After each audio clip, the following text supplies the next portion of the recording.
Hello everyone, welcome back to the channel. So this is the one short video of chapter number 3 business environment, जिसके अंदर हम बात करेंगे meaning of business environment, importance of business environment, features of business environment and dimensions of business environment. So चलिए concept समझते हैं।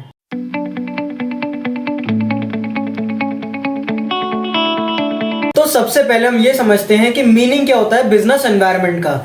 इसके अंदर बताया गया है कि सारी की सारी फोर्सेस, फैक्टर्स, इंस्टीट्यूशंस, इंडिविजुअल्स जो कि हमारे बिजनेस को अफेक्ट कर सकते हैं, इनमें कुछ ऐसे फैक्टर्स होंगे जो हमारे बिजनेस को डायरेक्टली इंपैक्ट करेंगे और कुछ ऐसे होंगे जो डायरेक्टली इंपैक्ट नहीं करेंगे, इनडायरेक्टली इंपैक्ट करेंगे।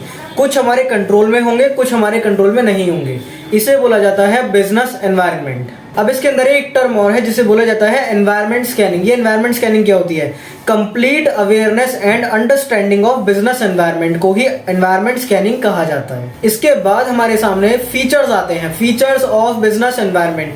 तो फीचर हमारे क्या क्या रहने वाले हैं? सबसे पहला फीचर है हमारा ऑल द एक्सटर्नल फोर्सेस। ये ऑल द एक्सटर्नल फोर्सेस में क्या बताया गया? वो सारी की सारी फोर्सेस जो हमारे बिजनेस को इंपैक्ट कर सकती हैं। इसके अंदर आप सारी फोर्सेस को ले सकते हो। फॉर एग्जांपल हमारा लीगल एनवायरनमेंट हो गया, पॉलिटिकल एनवायरनमेंट हो गया, इकोनॉमिक एनवायरनमेंट हो गया। ये सारी फोर्सेस की बात कर रहा है। सेकेंड हमारे पॉइंट की तरफ चलते हैं जिसका नेम है स्पेसिफिक एंड जनरल फोर्सेस। ये स्पेसिफिक फोर्सेस क्या होती हैं? स्पेसिफिक फोर्सेस होती हैं फॉर एग्जांपल हमारे क्रेडिटर्स, हमारे कस्टमर्स जो हमारे बिजनेस को डायरेक्टली इंपैक्ट करते हैं। और दूसरी तरफ आती है हमारी जनरल फोर्सेस। जनरल फोर्सेस कौन कौन सी होती हैं? Political environment, economic environment, technological environment, legal environment. इन सबको कहा जाता है जनरल फोर्सेस जो कि हमारे बिजनेस को इनडायरेक्टली इंपैक्ट करती हैं। अब हम चलते हैं अपने थर्ड पॉइंट की तरफ जिसका नेम है इंटर रिलेशन। इंटर रिलेशन का मतलब क्या होता है कि ये जो सारे के सारे फोर्सेज हैं, फैक्टर्स हैं, ये सबके सब क्या है? इंटर रिलेटेड है। मतलब बिजनेस एनवायरनमेंट हमारा इंटर रिलेटेड है। अगर जो हमारे एनवायरनमेंट में एक जगह पे कुछ ना कुछ होगा तो उसका इंपैक्ट दूसरी जगह पे भी जरूर पड़ेगा। इसे कहा जाता है इंटर रिलेशन। फॉर एग्जाम्पल जिस तरह आज के टाइम पे वेस्टर्न कल्चर बढ़ता जा रहा है, उसी तरह हमारा जो खान पान है, जो हमारी फूड है, वो भी चेंज हो रही है। तो मतलब कि अगर जो वेस्टर्न कल्चर चेंज हो रहा है, अगर जो हमारी क्लोथिंग चेंज हो रही है, तो उसका इंपैक्ट उसी के साथ साथ क्या चीज चेंज हो रही है? हमारा खान पान भी चेंज हो रहा है। तो जो बिजनेस एनवायरनमेंट है वो इंटर रिलेटेड है, एक दूसरे से सारा का सारा एनवायरनमेंट हमारा कनेक्टेड है। अब चलते हैं अपने अगले पॉइंट की तरफ जिसका नेम है डायनेमिक। डायनेमिक का क्या मतलब होता है? चेंज। मतलब हमारा जो बिजनेस एनवायरनमेंट है वो चेंजिंग नेचर का है, मतलब वो चेंज होता रहेगा। बस इसके अंदर कोई बहुत ज्यादा वर्ड्स नहीं है, बस इसका ये कीवर्ड है कि हमारा जो बिजनेस एनवायरनमेंट है वो डायनेमिक नेचर का है, मतलब वो चेंजिंग नेचर का है, वो चेंज होता रहता है। अब चलते हैं अपने नेक्स्ट पॉइंट की तरफ जिसका नेम है कॉम्प्लेक्सिटी। कॉम्प्लेक्सिटी का मतलब हमारा जो बिजनेस एनवायरनमेंट है वो कॉम्प्लेक्स है, मतलब उसे कई बार समझना मुश्किल है कि आखिर हमारे एनवायरनमेंट में क्या होने वाला है। It is difficult to understand the business environment. हमें समझना मुश्किल है कि आखिर हमारा बिजनेस एनवायरनमेंट किस तरह रिएक्ट करेगा, उसकी वजह से हमारे बिजनेस पे क्या इंपैक्ट पड़ने वाला है। अब चलते हैं अपने नेक्स्ट पॉइंट की तरफ जिसका नेम है अनसर्टेनिटी। सब कुछ अनसर्टेन है, हमें नहीं पता कल को हमारे साथ क्या हो जाएगा। तो हमारा जो बिजनेस एनवायरनमेंट है वो बिल्कुल अनसर्टेन है। अभी जैसे कुछ टाइम पहले हमने देखा कि कोरोना की वेव आई थी, तो वो हम लोगों ने प्रेडिक्ट नहीं करा था, मतलब अनसर्टेन था। उसकी वजह से बहुत सारे बिजनेसेस पे इंपैक्ट पड़ा था। तो जो हमारा बिजनेस एनवायरनमेंट है वो अनसर्टेन। अचानक से कोरोना आ गया, सारे बिजनेसेस बंद हो गए, सारी चीजें क्लोज डाउन हो गई थी टोटली। तो ये फीचर क्या कहता है कि जो बिजनेस एनवायरनमेंट है वो अनसर्टेन है। अब चलते हैं अपने लास्ट पॉइंट की तरफ जिसका नेम है रिलेटिविटी। इसके अंदर बताया हुआ है जो हमारा बिजनेस एनवायरनमेंट है वो डिफर करता है from country to country, region to region. तो वो डिपेंड करता है कि आप किस एरिया में पर्टिकुलर हो, वहां का एनवायरनमेंट अलग होगा, किसी और प्लेस पे एनवायरनमेंट अलग होगा। फॉर एग्जांपल हमारे यहाँ पर साड़ीज वगैरह पहनी जाती हैं, अब वो यूएस में इतना कल्चर नहीं है, तो ये एक एग्जांपल हम ले सकते हैं। वैसे तो कल्चर बहुत ज्यादा चेंज हो रहा है, पर हमारे यहाँ का ट्रेडिशनल कल्चर था साड़ीज पहनने का, बट वो यूएस का कल्चर नहीं था स्टार्टिंग से ही। तो हम यहाँ पर देख सकते हैं कि कंट्री टू कंट्री वेरी करता है बिजनेस एनवायरनमेंट। इसी के साथ हमारे खत्म होते हैं फीचर्स ऑफ बिजनेस एनवायरनमेंट। अब चलते हैं इसके नेक्स्ट पार्ट की तरफ जिसका नेम है इंपॉर्टेंस ऑफ बिजनेस एनवायरनमेंट। ये इंपॉर्टेंस क्या होती है बिजनेस एनवायरनमेंट की? सबसे पहला पॉइंट आता है it helps the firm to identify the opportunities and getting first mover advantage. Business environment को समझकर, बिजनेस एनवायरनमेंट की तरफ देखकर हम लोग ये आइडेंटिफाई कर सकते हैं कि किस जगह पर क्या अपॉर्चुनिटी आने वाली है। मतलब हम अपॉर्चुनिटीज को देख सकते हैं और फर्स्ट मूवर एडवांटेज बन सकते हैं। ये फर्स्ट मूवर एडवांटेज क्या होता है? फर्स्ट मूवर एडवांटेज का मतलब होता है कि सबसे पहले हम मार्केट को कैप्चर कर सकते हैं आकर। जैसे हमारी बुक में एक एग्जांपल लिया हुआ है, मारुति सुजुकी ने सबसे पहले नीड को समझा कि छोटी फैमिलीज की नीड है, तो सबसे पहले स्मॉल कार्स को बनाया गया, जो कि मारुति सुजुकी ने इन्वेंट करा और सबसे पहले इंडिया में लॉन्च करा। तो उसने किस चीज का फायदा उठाया? बिजनेस एनवायरनमेंट की हेल्प से उसने फर्स्ट मूवर एडवांटेज होने का फायदा उठाया कि सबसे पहले हम लोग लेकर आए हैं इस चीज को। तो जो भी बिजनेस एनवायरनमेंट के अंदर सबसे पहले कोई एंट्री लेता है और मार्केट को कैप्चर कर लेता है, उसे कहा जाता है फर्स्ट मूवर एडवांटेज। अब चलते हैं इसके सेकंड पार्ट की तरफ। इसका नेम है it helps the firm to identify threats and early warning signals. अगर जो हमारा कोई बिजनेस है और हम लोगों को लगता है कि हमारे जैसे कॉम्पिटिटर और भी आने वाले हैं मार्केट में, तो हमें पता कैसे पड़ेगा इस बात का? हम लोग क्या करेंगे, बिजनेस एनवायरनमेंट को देखेंगे कि आखिर एनवायरनमेंट में क्या चेंज आ रहा है, आखिर कोई नया कॉम्पिटिटर आने वाला है या नहीं है। तो हमें पहले से ही एक अर्ली वार्निंग सिग्नल मिल जाएगा। इस पॉइंट के अंदर बस यही बताया गया है कि हम लोग पहले से ही वार्न हो सकते हैं बिजनेस एनवायरनमेंट की हेल्प से, बिजनेस एनवायरनमेंट को देखकर कि आखिर क्या चेंज आने वाला होगा। अब चलते हैं इसके थर्ड पॉइंट की तरफ, जिसका नेम है helpful in tapping and assembling the resources. Helpful in tapping and assembling the resources का मतलब क्या हो गया?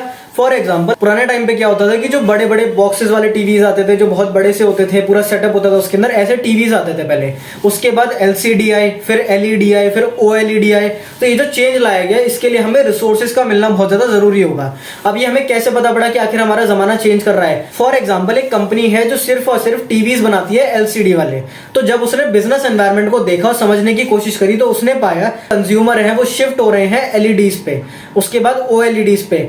तो उसके लिए हमें बिजनेस एनवायरनमेंट को समझना होगा ताकि हम रिसोर्सेज को टैप कर सकें और अपने यूज में लेकर आ सकें, और हम भी बहुत तेजी के साथ चेंज लेकर आ सके अपनी ऑर्गेनाइजेशन में। तो अभी तक जो हम एलसीडीज बनाते थे, अब हम एलईडी बनाएंगे, ये बताया हुआ है इस पॉइंट के अंदर।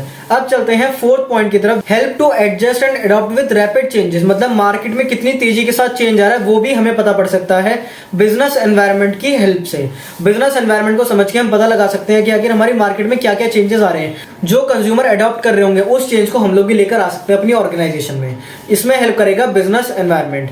अब चलते हैं अपने नेक्स्ट पॉइंट की तरफ, जिसका नेम है assisting in planning and policy making. या assisting in planning and policy making क्या होता है? मतलब बिजनेस एनवायरनमेंट की हेल्प से हम लोग प्लान्स और पॉलिसीज को भी बना पाएंगे। तो ये हेल्प करेगा आगे के लिए, हमारे फ्यूचर के लिए प्लान्स और पॉलिसीज को बनाने में। अब इस टॉपिक का लास्ट पार्ट, जिसे कहते हैं इंप्रूवमेंट इन परफॉर्मेंस। मतलब कि हम लोग अपनी परफॉर्मेंस को इंप्रूव कर सकते हैं बिजनेस एनवायरनमेंट की हेल्प से।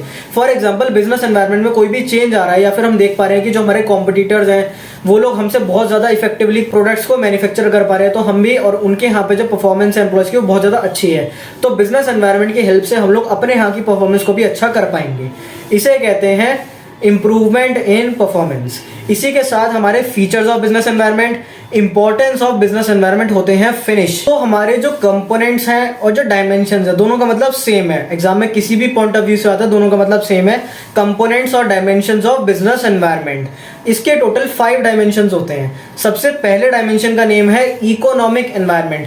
बस इतना ध्यान रखना है कि इकोनॉमिक एनवायरनमेंट के अंदर पैसे से रिलेटेड बात होगी। टैक्स रेट इंक्रीज हो गया, डिक्रीज हो गया, आरबीआई ने रिवर्स रेपो रेट को इंक्रीज करा, डिक्रीज करा, स्टॉक मार्केट में कोई भी चेंज आया, अगर जो बैंक रेट, इंटरेस्ट रेट में कोई भी चेंज आया, या फिर वैल्यू ऑफ रुपी इंक्रीज हुई या फिर डिक्रीज हुई, इन्फ्लेशन रेट हमारा चेंज हुआ है, अगर जो इन्फ्लेशन रेट बढ़ा है या फिर डिक्रीज हुआ है, ये सारी की सारी बातें हमारी इंक्लूड हो जाती हैं इकोनॉमिक एनवायरनमेंट के अंदर। सो हमारे नेक्स्ट एनवायरनमेंट का नेम है सोशल एनवायरनमेंट। ये सोशल एनवायरनमेंट क्या होता है? सोशल एनवायरनमेंट बेसिकली बात करी जाएगी, सामाजिक बात होगी, जैसे कि दिवाली, होली फेस्टिवल सेलिब्रेट कराए, सोशल ट्रेंड चेंज हो गया, या फिर कोई ट्रेडिशन चेंज हो गया, कस्टम चेंज हो गया, चेंज हुआ है टेस्ट में, फैशन में, ये सारी की सारी बातें सोशल एनवायरनमेंट का पार्ट होती हैं। ये बहुत ज्यादा आसान होता है किसी भी केस स्टडी में आइडेंटिफाई करने के लिए। अगर जो कोई भी केस स्टडी ऐसी आती है जहां पर ऐसा बोला जा रहा है कि टेस्ट चेंज हो गया, फैशन चेंज हो गया, या फिर number of working women increase हो गए कहीं पर, या फिर क्या हुआ है किसी भी सेलिब्रेशन का नेम आ रहा है, या फिर हमारी लिटरेसी या एजुकेशन रेट बढ़ गए या फिर डिक्रीज हो गए, लोगों का रहन सहन क्या है, स्टैंडर्ड ऑफ लिविंग के बारे में बात करी जा रही है किसी भी केस स्टडी के अंदर, तो आंसर हो जाएगा उसका सोशल एनवायरनमेंट। अब चलते हैं अपने अगले डायमेंशन की तरफ, जिसका नेम है लीगल एनवायरनमेंट। अब यहाँ पर बात करी जाएगी सारे के सारे मैटर्स जो रिलेट करते हैं लीगल एनवायरनमेंट से। फॉर एग्जाम्पल कि सिगरेट के पैक के ऊपर हमें वो हॉरिफाइड पिक्चर दिखाना जरूरी है कि ये प्रोडक्ट जानलेवा है, ये बात लिखनी जरूरी है। कोई भी एक्ट, स्टैट्यूट या फिर जजमेंट पास करी है या फिर कोई भी डिसीजन दिया है कोर्ट ने, कोई भी ऐसा ऑर्डर है जो कोर्ट ने कंपलसरी कर रखा है सबके लिए, ये सारी की सारी बातें कवर हो जाएंगी हमारी लीगल एनवायरनमेंट के अंदर। फॉर एग्जाम्पल कहीं पर भी एल्कोहल का कोई सीन है, किसी मूवी के अंदर आपने देखा होगा कि एल्कोहल का सीन आ रहा है, तो उसके नीचे लिखा हुआ था या फिर मूवी के स्टार्टिंग में ये बात लिखी जाती है कि alcohol is injurious to health. तो ये बात लिखी होनी चाहिए, ये भी हमारा किसका पार्ट है, लीगल एनवायरनमेंट का पार्ट है। गवर्नमेंट ने क्या रखा है कि अगर जो आप कोई भी ऐसा सीन दिखा रहे हो जिसके अंदर एल्कोहल की कंजम्पशन हो रही है तो आपको वहां पे छोटा सा लिखा आना चाहिए, या फिर स्मोकिंग हो रही है, आता ना smoking is injurious to health, तो वहां पे छोटा सा नीचे लिखा आना चाहिए कि smoking is injurious to health और alcohol is injurious to health. इसे बोला जाएगा लीगल एनवायरनमेंट। अब चलते हैं अपने अगले एनवायरनमेंट की तरफ जिसका नेम है पॉलिटिकल एनवायरनमेंट। अगर जो किसी भी केस स्टडी के अंदर किसी भी पॉलिटिशियन का नेम आ रहा है या फिर पॉलिटिकल पार्टी का नेम आ रहा है या फिर इलेक्शंस की बात करी जा रही है, तो पॉलिटिकली अगर जो कोई भी बात करी जा रही होगी, अगर जो जनरल स्टेबिलिटी की बात करी जा रही है और अपनी कंट्री का रिलेशन किसी और कंट्री के साथ नापा जा रहा है, तो इसे भी बोला जाएगा पॉलिटिकल एनवायरनमेंट। जैसे कि हमारी कंट्री का रिलेशन किसी फॉरेन कंट्री के साथ क्या होगा, किस बेस पर आप फॉरेन कंट्री के साथ रिलेशन कर रहे हो, तो ये सारी बातें भी कवर हो जाएंगी हमारी पॉलिटिकल एनवायरनमेंट के अंदर। अब हमारा लास्ट डायमेंशन आता है जिसका नेम है टेक्नोलॉजिकल एनवायरनमेंट। ये सबसे आसान होता है। टेक्नोलॉजिकल एनवायरनमेंट होता है कि अगर जो कोई भी हमारी टेक्नोलॉजी में इंप्रूवमेंट आ रहा है, मतलब कि फॉर एग्जाम्पल इसका बहुत ज्यादा ईजी रहती है वाली, इसका एग्जाम्पल रहेगा हमारे सामने। एक पर्सन है जैसे ट्रेन की टिकट लेनी है और वो लंबी लाइन में जाके लग रहा है, और वही काम अब हम ऑनलाइन कर सकते हैं, टिकट्स को ऑनलाइन बुक कर सकते हैं, परचेज कर सकते हैं। तो यहाँ पर क्या हुआ, टेक्नोलॉजी का यूज करा गया है। तो अगर जो कोई भी टेक्नोलॉजी के अंदर इंप्रूवमेंट आ रहा हो, अब हम वेबसाइट के थ्रू किसी सामान को परचेज कर सकते हैं, तो ये सारी बात करी जाएगी टेक्नोलॉजिकल एनवायरनमेंट के अंदर। न्यू मशीनरी, न्यू इक्विपमेंट, अगर जो मेथड चेंज करे जा रहे हैं प्रोडक्शन के, नई नई टेक्निक्स आ रही है जिसके थ्रू हम प्रोडक्शन कर पा रहे हैं, ये सारा का सारा पार्ट कवर हो जाएगा टेक्नोलॉजिकल एनवायरनमेंट के अंदर।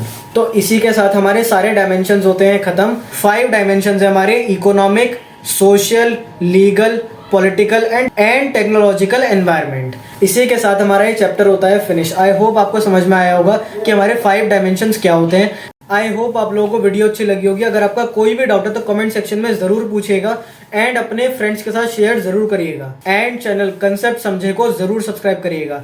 सो मिलते हैं नेक्स्ट वीडियो में। Good luck.